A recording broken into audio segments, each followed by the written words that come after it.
Cavitex to NLEX naman daw po mga kabero. Ito po kabero, sundan mo lang yung video natin. At shout out na rin sa'yo, kabiyaherong Cesar Ian Balboa.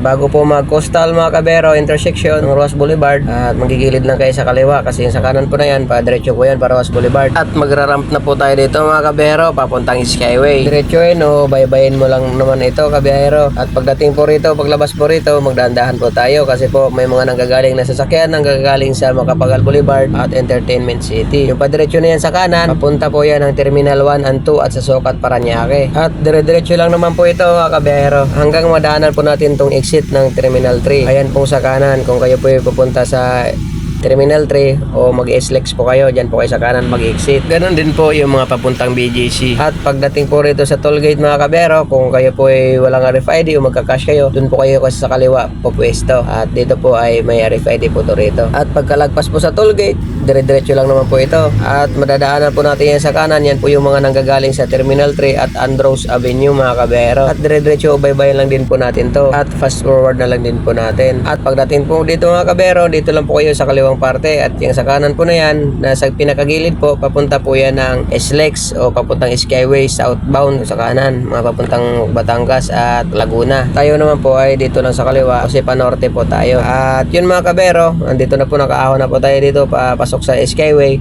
Yung sa kaliwang parte po na yan, yan po yung mga nanggagaling sa SLEX. At ang mga karugtong po dito mga kabiyahero na video, na i-post ko na po, dalawang video po yun mula Terminal 1 hanggang NLEX at Terminal 3 hanggang NLEX. Pasuyo na lang po kabiyahero. At yun, hanggang dito na lang po tayo. Maraming salamat at ingat po palagi sa kalsada. God bless.